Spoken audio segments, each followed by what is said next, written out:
Yo, this is Juwan, and this is CYON, and this is an outlet for entrepreneurs to tell your story, to get in the know, to relieve your stress, to create your own narrative.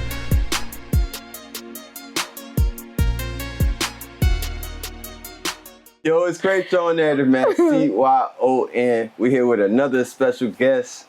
Ajai, how you doing? I'm good. You good? How you doing? President of the world, President of Palm Beach, man. She blessing with us with her presence. Me. How you doing tonight? I'm good. I'm happy to be here. I'm excited. I'm anxious about what you finna ask me, but I already told you we're gonna get real detailed today. That's okay. Yeah. This is the Ajai show. I'm just here. Okay. But today we're gonna learn about Ajai for real, for real. We're gonna learn Ajai triggers, the things she like to do.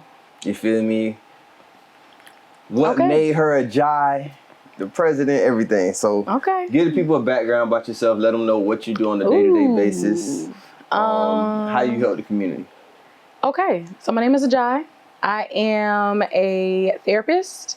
I also am he gonna say something about this title, but I'm a regional family care coordinator for a divergent program. Okay. Kids come, they get a charge, we get the charge removed. I oversee their mental health. Okay, so it's mental health all day. I'm also the visionary behind the Guided Millennial. Right. And that is a space where we talk about our millennial journey guided by God. So we host conversation parties. We just try to make mental health and faith relatable, make it reachable, accessible to all people. Very active in my church, very active in my community. I like to support organizations, support Black people, Black businesses, all of that. But yeah, mental health and faith is what I do every day, all day. So that's it. And she's great at what she do. I've been to 2 of her events so far. Thank you. Probably more, maybe. Yeah. I think. But 2 for sure I know. And both events was so much information, so much knowledge, you feel me? We was able to share space with people that would see every day and see another side of them. So she brought that out of us. How does it feel to be able to bring that out of people, you feel me? Like knowing that you're bringing out a vulnerable side, people feel comfortable telling you trauma, things they've been through. And most of the time in each room, you're the only person that's narrating the room. So they trust you a lot. Right. How does that feel?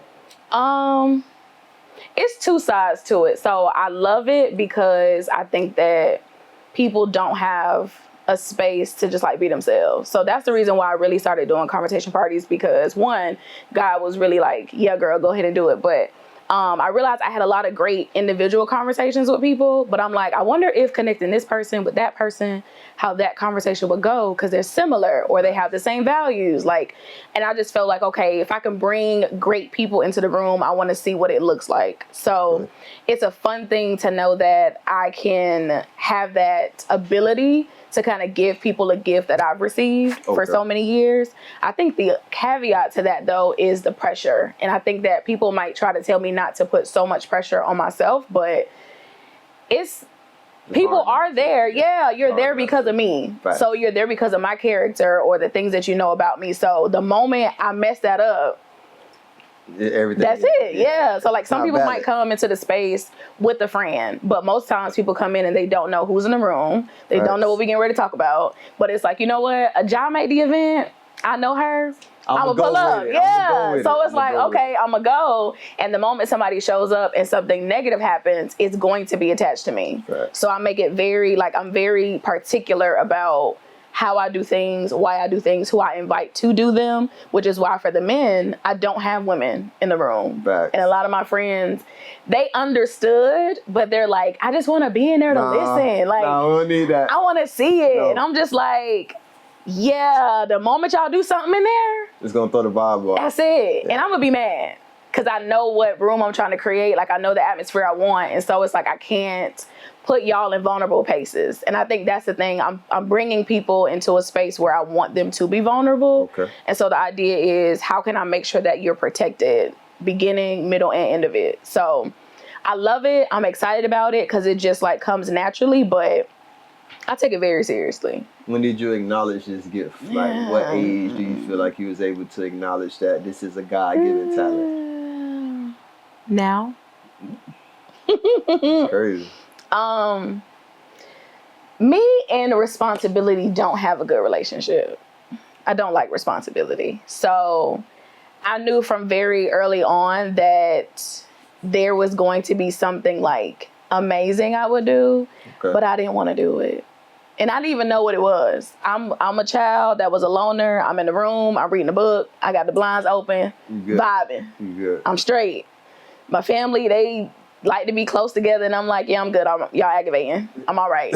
So I kind of just went on through life trying to avoid big spaces. Like, I don't want to, like, I know somebody going to tell me, okay, Ajai should lead. And I'll say, no, I think such and such might lead. You know, I think they'll be great. Just give it to them. But it always found a way to just kind of be me. And so I think now I'm in a place where I can't minimize that. I can't hide that. I can't change that. And so it's like, okay, embrace it, enjoy it. And I think it helped my faith because it's a reality that God knows something about me that I don't know. Facts. And so if I get more opportunities to kind of literally just be myself, then that obviously means that this is a gift that I didn't give me, because I did not want any of this. And I think that being an entrepreneur, being a believer, people don't say that. Yeah, and it's like there's a lot of people who want this. They want somebody to interview them. They want somebody to share their story. They want somebody to talk about what it is that they've done for their community. But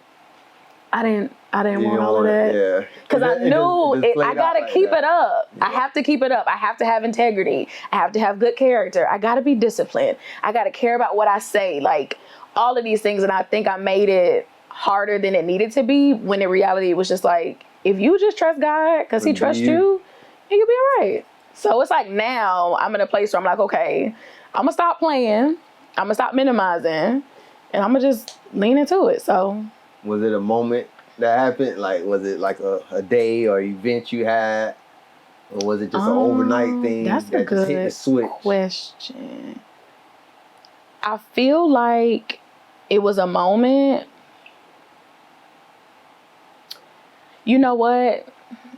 It was a moment. So it's been a lot of subtle moments, but I think the biggest moment for me was Frankie Pierre-Paul had a gala. Okay. Facts. And shout out to Frankie. Shout out to Frankie, good okay? People, man. Good people. Shout out to Frankie, a different shade of love. Shout out to y'all. He had a gala, right? And I saw him at your gala. Facts. And I asked him about it. I was like, how was it? He said he needed to reschedule it. And he was like, I need a host. And I'm like, smart man. That's crazy. I hope that you find whoever that is. I hope that you have a great job figuring out who that is. And I avoided Frankie for a minute. And I feel like for me, it was who Frankie is, what he does for his community. And my thought process was, Frankie can have anybody who he wants to host. He can choose. I know somebody probably blown up his phone and figured out, like, what you need me for? I don't get it. And we had to have a sit down, and he was just like, I feel like you're nervous. And I'm like, Frankie, I'm nervous at everything I do. But I'm like, for this one, yeah, this ain't. It's a different crowd, different everything. And I'm like, these people, it's different when I do something where somebody knows me. Yeah. But I'm like, this is a crowd that Frankie has where nobody knows me. Yeah. And I'm like, okay, what makes me different to have this opportunity, and why am I supposed to do it? And the gala was amazing. It was great. It was a great opportunity. I connected with a lot of people, and literally it was just on the strength of being myself. And so the feedback I got, it was just that simple. And I think for me, I was trying to figure out what to say, how to say it, what am I wearing, like just how I'm showing up. I calculate everything. But the feedback I got from some people were like, I've been to 1 million galas, and I've never experienced a host like you. Yeah, like you were engaging. You cared about us. It wasn't boring. Like that mattered to me because I was so scared of messing it up. Yeah. Like, I don't know nobody in here. Can't nobody validate for me besides Frankie. Like, so that was a moment for me to realize, like, stop playing small. You got it. Because, I mean, everybody believes. Like, my friends have believed in me from the beginning of time. And I would just use their confidence to, like, help me be confident. Yeah, I can relate to that. And now I'm like, okay, there's going to be a point, and that's the season I've been in, where God has been kind of, like, isolating me to where it's like, no, I need you to be confident in who I've called you to be, not what your friends say, not your family say. Yeah, like, remove all of these voices that you be leaning on. Like, I need you to believe it for yourself. Yeah. And so now I have no choice in this season to really believe it for myself. So it's been a lot of like small moments or like bigger moments, but I will say Frankie's gala was very, very big on it was a beautiful gala. It was. Because it was I think it was a birthday weekend. It was. Somebody's birthday weekend, but beautiful gala, it was good. Great person. And you brought out, it's two great people. Don't worry, I got some. I got a little trick up my sleeve that they gonna pay attention to. We gonna find how to get both of them to host the event. Yeah? Right. We gonna make that work. CYON, Ajai, Frankie, all that. Compare. Let's Y'all gonna do it together. Let's do it. Let's get into the Guided Millennial. Yeah. How long have you have that going for yourself? You feel me? Blessing the community, creating a bunch of rooms for all ages, all men and women. Yeah. Separate. Will you ever do one together? Yeah. So I started TGM in 2015. Okay. And I've loved blogs. I've loved podcasts. I've loved just reading and kind of connecting with different things. And for me, I just didn't have something that kind of told me like the real raw of my experiences. A lot of people like to highlight, okay, being an entrepreneur is great. You don't have to work for the man and you make your own hours. And it's like, okay, it's beautiful, but what's the other side of that? And I think for me, I needed that in every area and I couldn't find it. So in my prayer time, of course, it was just like, okay, well, you do it. If that's what you want to talk about, you'll talk about it. So I was like, okay, we're going to, make it happen. A friend of mine, we were talking about names. She actually gave it to me. So shout out to Shayla for that. Shayla. The Guided Millennial, we started a blog. And we were blogging. I had no intentions on TGM still being alive today. I literally just wanted to blog and just delete it. Oh, you gonna delete it after? I wanted to delete it. How long though? I don't know. See, I just was like, I'm a blog until I get tired of blogging. Then I'm gonna delete it. And I'm like, it's okay. Or in my mind, it just would be a blog, and that's it. So I got to 2017. I think I saw something on social media called a dinner series. And I was like, well, that sounds dope. So I was kind of like reading through it. And it was just like, they set up a table. People came to eat dinner, but they talked. Okay. And I'm like, okay, dinner series. And I think in the comments, they were talking about like conversation party. I said, that's pretty cool. So I made a status, 2016. I would share every year. I made a status and I said, by 2020, I want my own conversation party. And I'm just talking. Just had no desire, no intentions. I'm literally just talking. So I was trying to do a different photo shoot and I was going to act like I was putting a conversation party together. And my homegirl was like, just do it. And I'm like, no. You got good friends. Why would I do that? Girl, I didn't ask you for that feedback. Anyway, so I'm going to put people here and put people there. She's like, no, I just think you should do it. So I got all my friends in the room and I was like, I'm going to host a conversation party. I told them it was going to be an intimate space to talk about mental health. A lot of these words I used. And I just put Black people in the room, gave them mimosas. They had cupcakes. It was a fruit platter. And we just started talking.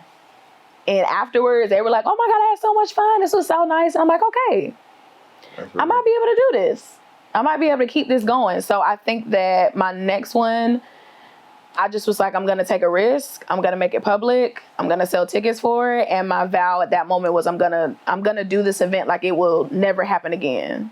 So I went all out with anything. Didn't have a budget, did not care. I was just like, let's just spend the money so people can have a time. And I've been doing them ever since. That's real. We in 2024? Yeah. So I've done 6 in total. 6 in total. There were, 3.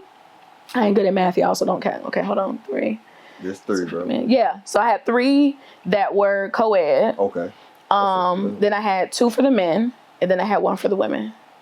And I kind of just was trying those out because I'm genuinely speaking, those who know me know I've always had a heart for Black men. So it didn't matter what I did.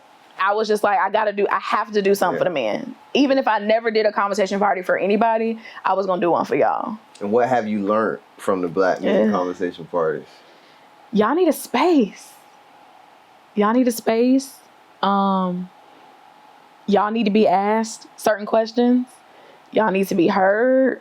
And you need to be reminded that people care. And so the first one was so funny to me because watching the faces of everybody come in and it's tablecloths, it's table setting, it's balloon decor, it's a food table. Like, literally everybody coming in like, damn, it look nice in here. What's going on here, boy? It look nice in here. And it's just like, no, if I could take so much, and we do that as women, if I could take energy to like put a table together and get a color scheme and color coordinate everything, if we can do that for women, why can't the same thing be for y'all? Facts. And I wasn't going to just put y'all in the room and it's Publix wings and we got chairs and we just chilling.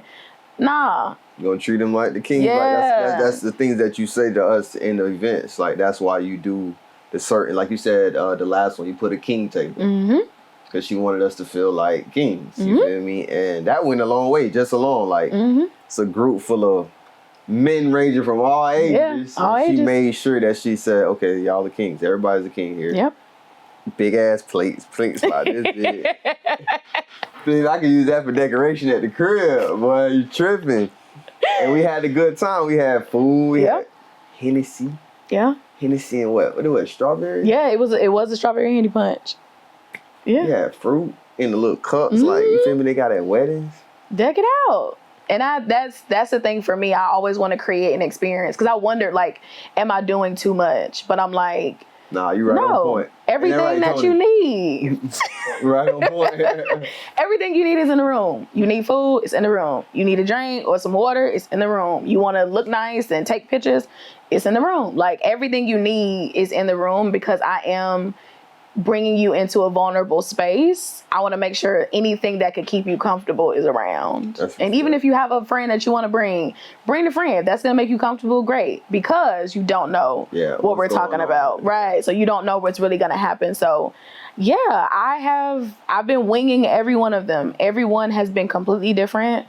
I prayed about each and every one of them. And so now I am taking a pause to really like format and structure it because I do want to keep them going. Facts. And so it's just figuring it out of how I want it to look because I never did it. Yeah, never. I'll just focus so much on what I could offer everybody else. And so I've just been challenged recently from a lot of people who've gone. They were just like, okay, well, what do you gain from being in there? And I think for me, it's just, I love seeing the opportunity that I have to create a safe space for people and how people can connect with other people.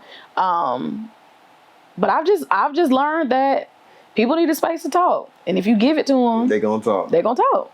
And then it's cool how you narrate the room. I mean, you don't take control. You let us talk amongst men or amongst women in each room, co-ed, however you did it. But it was cool. You feel me? Yeah. Everybody was able to hear each other different perspectives. You feel me? Different backgrounds where they grew up from, and they're like, "Oh Lord, about to cry." You feel me? Like, come on, man. We're supposed to be talking about this today on the Hennessy. Yeah, on the Hennessy. Yeah, we got to talk about it. And I'm glad you said that because I was always worried about that, especially for the men, because it's the idea like you walking into a room and you expect somebody else to be there, but it's like, no, I'm sitting right there, and it's like, oh no, you finna stay. Yeah. Oh, okay. Like you here. And I had a lot of my homeboys who were like, no, I trust you, but I'm going to be real. I don't know how you as a woman are going to curate a space for men. Like, can I really talk? And it's like, no, like, for real, you can. She did it with the correct questions, too. Yeah, thank you. I give you credit, man. Thank you. Now we're going to talk about Ajai. Ooh. How we'll make Ajai relax. Mm-hmm. What do you like to do? What's some things that you do to kick back, relax, find your peace? You feel me? You're giving a lot of energy to everybody else. I do. So you gotta do something for yourself, just like you told us. Boom, got you. I remember that line. Love how you flip that around. Like, yep, she said that. She said, y'all give so much out. I do. I said that. I need y'all to find something for yourself. So, Ajai, what you got for yourself? And I mean, black men, that still stands. Okay, find a thing for you to do. Hey, you too. I know. I don't. Okay, so I know for me, and my friends pick at me all the time, my comfort stuff is animation. My comfort stuff is cartoons. I'm a Scooby-Doo advocate. The same, I literally can watch the same 3 things every day. I can watch any Scooby-Doo movie. I can watch Emperor's New Groove. And I can watch Despicable Me or Atlantis. First of all, Atlantis, The Lost Empire was my favorite all-time movie. Like, favorite. But like anything animation that just like takes me into my imagination, just real nostalgic, real childlike, I love to do it. I love to read. I love podcasts. Sometimes I just don't want to be challenged. I don't want to be encouraged. I don't want all the extra stuff. You just want to sit back. Yeah, sometimes I just take a nap. A lot of unnecessary naps, to be honest. But I have not really found a way of relaxing. Stillness, and it sounds very weird being a therapist to say that, but stillness would bother me because I'm used to being busy. So it's not so much about talking and being loud. Like I can sit in silence for hours, but I feel like for me, I need to be doing something. Something has to be getting done. And it's just like, no, it don't. Yeah, because sometimes, look, fishing, go fishing. You know, I've never went fishing in my entire life. See why I went fishing. I think that needs to be a thing. Let's go. Because I've never gone fishing. I ain't been fishing in years. And I know a lot of people who really enjoy that. I never been fishing on the boat, though. No, I've never done anything fishing. Nigel, you think you can make that happen for us, bro? We can blog that. I said blog. Oh, shooting it? Yeah. It's the shooting it? Yeah. I was like, what's the dude with the Cuban links? The hood fisher? I'm gonna be like the hood fisher, man. Yeah, I've never fished in my life. But it's stuff like that. I have to. And I think that's stuff we gotta find. Yes. Skating. Yeah, and that's what I've challenged myself. So I'm about to turn 30, and I was like, I need to do an activity every weekend in the month of September, but it needs to be like a fun activity. So I did talk about skating. I talked about going bowling. I talked about, what else I said I was going to do? I need to go to a pottery class. I really want to go and see what that experience is like. I could definitely add fishing to that, but I have not. Huh? Yeah, I just need, and I used to color a lot. So I got a coloring book for Christmas, and I purposefully asked them to get me like the child one that's numbered, that tell you what color to put. And here's the science behind that. So you wanted to feel like a kid again? I did, but I wanted to be in such a place where I did not have to make a decision for myself. Like I did not want to think about even that. I can respect that. So it was like before I would have coloring books and I would be creative and I would choose what colors, and it felt so empowering. But I think now I'm at a place where I'm like, I need somebody to tell me what to do. So I'm gonna open this coloring book and that say black go right here. Black go right here. What's the next color? Brown. Brown going right here. Like I just need that.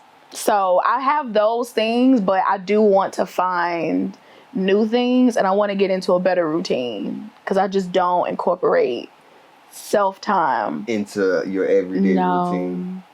I don't. That's it. All right, you gave us a job, some homework. Yeah. Your homework. Plan the fishing, because I'm gonna show up. Yeah, there go your homework. I gotta learn. She gotta figure that out, man. But I do. I do. You give have a lot of yourself out, and I think that's what people don't understand. It's hard. What you used to tell us is hard to wear the crown. Mm-hmm. You got the crown, so now everybody got a crown. Mm-hmm. Each individual got a crown, so sometimes it's hard to balance it. Yep. With life. Yeah. Your own life. Yeah. People forget you got your own life.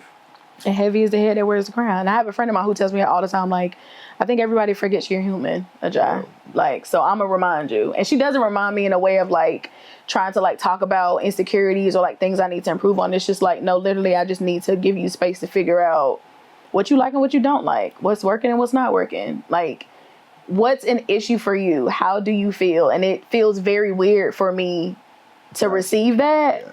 Cause it's just like, that shows the importance of your village too. Yeah. You got good people around you. I do. And I can say that I have very, very great people around me. And I can honestly say that I realized in this season that I idolized friendships. Facts. I feel like it gave me a lot of meaning. It gave me a lot of purpose. It gave me a lot of everything. But now I'm in a season where that's shifting, and I didn't realize how, like, granted, yes, my village is great, but I relied too much on my village. Yeah. Especially with the confidence part. Yes. Yeah. And so now it's like, okay, figuring out how to do friendship in this way in this season. And because I'm taking time to learn about myself and how to take care of myself, now I can train those around me to do a job of how to love me in this season, like who I am now, this version of me. Yeah. Because I actually have a wallpaper that I look at often, and it says, take care of this version of yourself. And it stumped me when I saw it, because I'm like, I don't really know how to do that. Or at least this version. And so now it's like, now that I'm learning that, I can share that with those that are around me to encourage them to do it, but also give them a way of supporting who I am now in this season in the way that I need. So what's some advice could you give ladies like yourself? Yeah. You feel me? That's busy, on the run, chasing a dream. This the president. I call her president. You feel me? He does all you the need time. something done. You need somebody getting connect. Hey, Ajai, I need to get connected with this person. She gonna get it done. She gonna get the job done every single time. It don't never fail. So how can you make that work? Acknowledging. You have to acknowledge that you have not done that great of a job. And it's not so much about like being upset with yourself about time wasted or things like that. You just have to acknowledge, okay, now I'm in a place where I realize I have to take care of myself in a better way. Okay. And so acknowledging that and just allowing yourself to take time. It takes time to create new routines and new lifestyles. And so getting out of, I was a big perfectionist, a big people pleaser, and that limits your thinking. It limits your perspective. And so it's like, you have to take time to step out of those things. And then you have to take time to relearn stuff. And so it's like, you know, finding joy in your learning process. Because I think that if we can guide so many people, if we can help so many people, we can give them patience and grace, we can give that to ourselves. Facts. And so it's like taking the time to literally just shift your energy. So now I'm not giving, I'm giving people around me patience, but I need to do a better job of giving patience to myself. So it's just being very intentional about your relearning process, giving yourself grace, giving yourself patience, but make it fun. I've gotten to a place where I enjoy now thinking of new things that I like. I was talking to my sister about being an adult and feeling like an adult now and like actually doing adult things. Like, it's going to sound so weird, but I do not like washing my car. I just don't feel like going through the process. I don't. I do not. However, I'm raised by a daddy who say, you can't look like that getting out of a dirty car. Like, no. Imagine you was a man and you like seeing her get out of the car and it's like, your car dirty. So if your car dirty, your room might be dirty. Like, it just, it just leads to all of that. But now I'm in a place where I'm like, okay, yes, it's responsible. Yes, it's an adult thing, but I can enjoy this because I'm doing it for me. I'm doing it because I need and I deserve clean spaces. I deserve spaces where I'm intentional and all of these different things. So I think it's just giving yourself patience and enjoying your relearning process. So acknowledge it, then do it. You gonna write a book?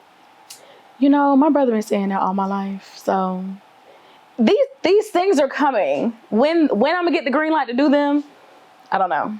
But I'm gonna let y'all know. It'll be I need mine signed. I have a book release party. I have Lit. one. Can we host it? That's fine. Boom. That's fine. It is on the camera. With the gang. It is on the camera. Yeah. Hey, the gang members. Hey, Ajai had us lit at the gala, man. What a time. Ajai had us lit at the gala. Okay. What a time. So what's next for yourself? You know, you did say you want to work on finding your own space. What can we expect next big? You know, you always got a lot of stuff going. And you about to host a field day, so I'm going to just let them know that. Shout out to the field day. Shout out to the field day. Okay, shout out to the team. All right. CYON gang, I'm excited. man. You know what I'm saying? I'm excited about that. But what's outside of that, what's your next big move? Taking my license exam is my next big move. I do want a launch party. I need to create a launch for TGM because I will change the name of that. So I can't give you a sneak peek of it because I would just be telling it. But I'm changing the name and it'll be all of what it needs to be. So I do want a launch party, but I think my license exam, but really prepping for 30. I turned 30 in September. And so I want to like transition into the decade like a goat, man. Yeah, like in a very new way. I went out with a bang. You did. What? You did. New York, did New Orleans. Yes. Then we did a crew, then we did a pool party. Yeah. And it was with my peoples. And that's the best thing. part, bro. Being with my peoples, bro. That's it. I got to see my best friend.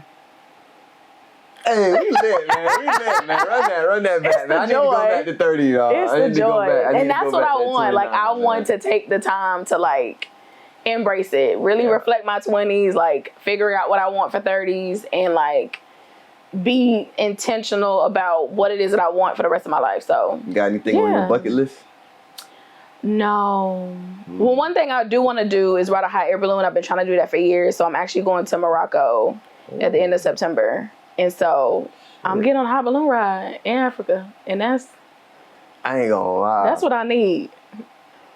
Just send us a clip up there. Say, yo, it's Krazier on there, the CYON. That's the new intro.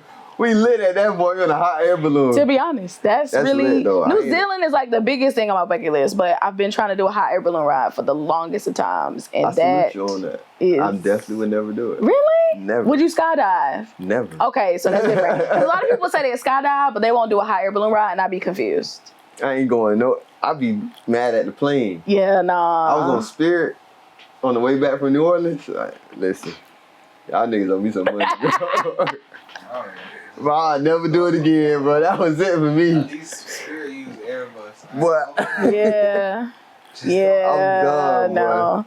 Yeah. What's up, though? I can't wait till you come back. I can't wait till the next event. Thank you for having me. Because you're doing a lot. You're doing a lot for the city. You're doing a lot for yourself. You're doing a lot for the culture. So we're going to give you your flowers right here on the CYON podcast, Thank man. you. Thank you. You can hear that's what these people stuff. We know something. I would give you that, but I ain't got no flowers for you. But let them know where to follow you. Let them know where to follow the movement at. So the Guided Millennial is at the Guided Millennial, and I'm gonna make sure I spell it correctly for y'all. So it's MILLENNIAL. Okay. My actual Instagram is as told by Ajai. So AJAI, and yeah, I'm on Facebook, Instagram. That's it, to be honest. But we gonna get everything else when we get it. TikTok, all rocking and rolling. Okay, YouTube, everything. But as of right now, just Instagram, just Facebook. So if you need me, holler at me. I'm here. Make sure y'all check out that recap on her page at the last men's event. And I'm doing a full recap of every conversation party soon. So that'll be a thing. I don't think I said nothing wrong, you know. No, you didn't. It's okay. It's Krazier on there, man. CYON. We out. TR.